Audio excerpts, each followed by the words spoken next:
And fear, the kind of fear in your stomach before you go up and meet an opponent. They were the same sensations. But here, you're playing with life and death. Prends conscience. You know you might be going to meet your death. Et là, and that makes it very tough. C'était difficile. Before going into battle, the assault team made a spontaneous gesture. Toutes ces mains, all these hands placed on top of one another became one single hand, which had the strength to take on the terrorists. That was it.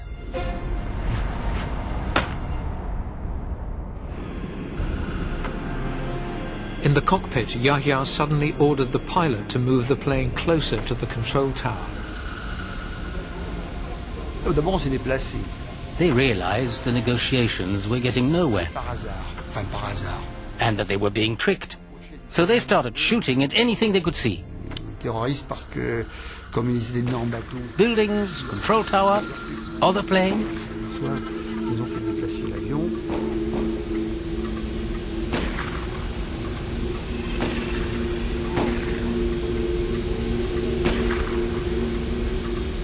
Then Denis came over and said, "Go, let's move." The assault team moved in at speed on 3 sets of mobile staircases. Whilst 2 groups broke into the rear, a third prized open the door at the front.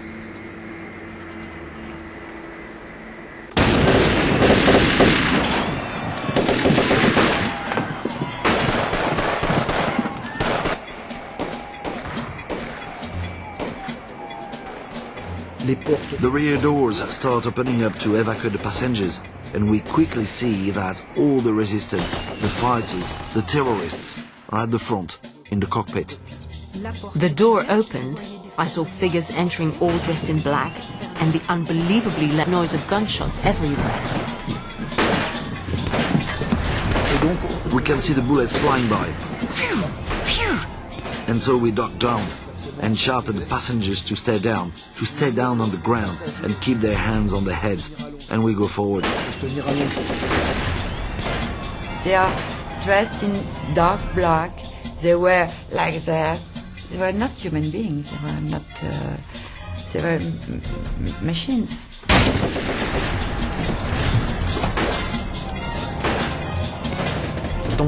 I was so sure in my mind that I was going to die that I thought that I had already been shot and killed. So at that point I'd lost all track of reality.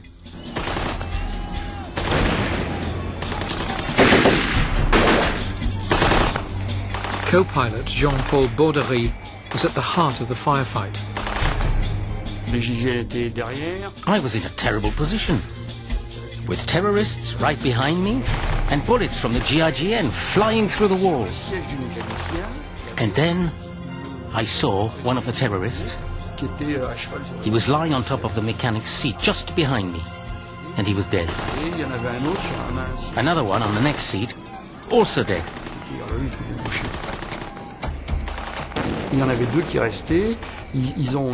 No, there were only 2 left.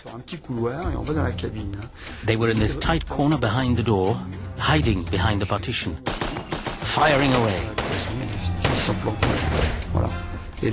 The GIGN were just on the other side. So I started slowly to open the window.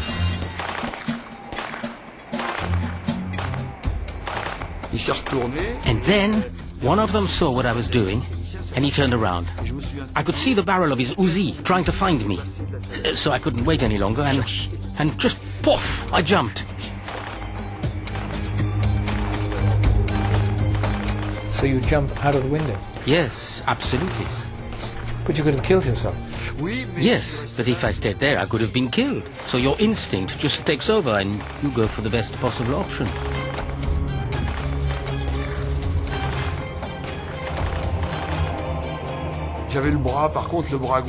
My leg was really hurting, my hip. And I couldn't move my arm, so I had almost to carry my arm and try to get away. and I saw a GIGN guy by the stairs aiming at me with a pistol. I quickly showed him my badges, and he backed off. I was really lucky.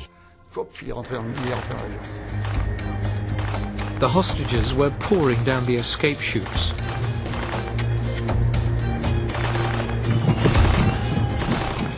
The assault team was advancing down the plane, hurling stun grenades as they approached the cockpit.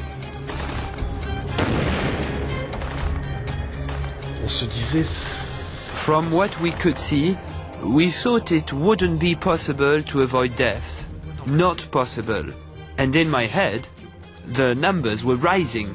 I was thinking, we'll have 40 dead passengers, then 50, or even more. It was a terrible feeling.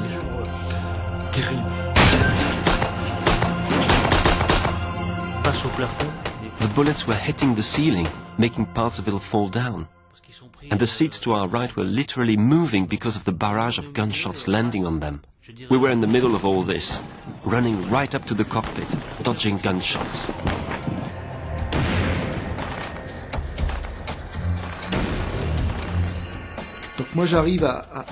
So I get to about 3 meters from the cockpit. All I can see of the terrorist is his hand, with the Kalashnikov. He was shooting. We call it shooting like the Hezbollah. The door was semi-shut. He would let his arm out and shoot like this. I shoot back, and he pulls his arm back. The door closes, and then he shoots through the door. And I get hit in the biceps. My arm starts twitching uncontrollably. I call out, "Roland, I'm hit, I'm off." That's it.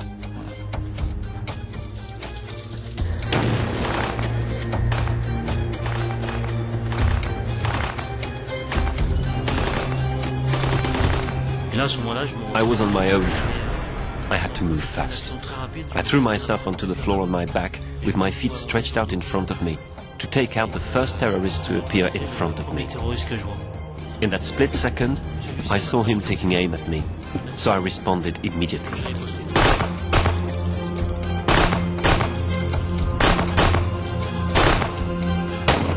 Three terrorists were now dead, including Yahya. Only his number 2 was still fighting. Then the most extraordinary scene unfolded. We had to deal with this warrior. He came out of the cockpit and went towards the door on my right. He then launched an attack on the unit coming up the steps of the plane. He fired at the barrel of Philippe's gun, and it exploded, sending Philippe falling back down the stairs. When the terrorist returned to the cockpit, all we could see was a moving shadow, but that was enough to make several of us shoot at him. And that was how the 4th terrorist was taken out.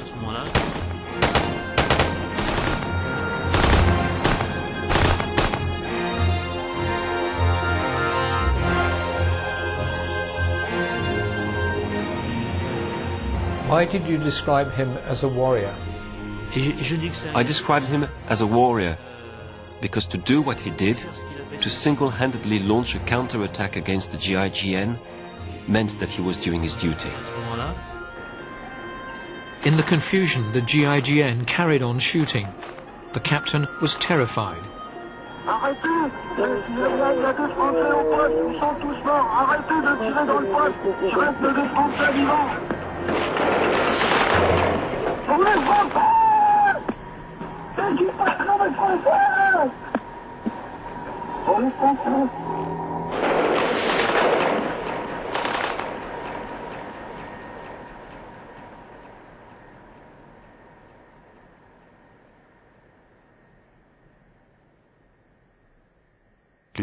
The GIGN guys get out of the plane and gather on the tarmac, under the cockpit.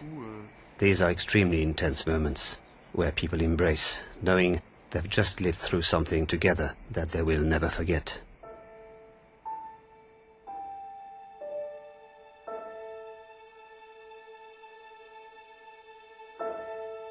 Donc je suis ressorti, j'ai descendu l'escalier. So I came out and went down the steps to where a group of 10 or so of us were gathering. Et là, j'ai regardé And I looked up at the plane and said to myself, bloody hell. Putain.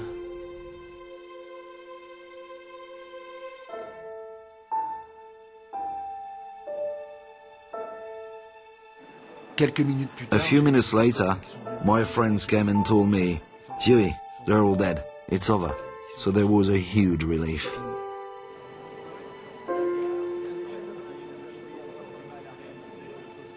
I don't know if I was feeling free at this time. I was so amazed, so stupefied.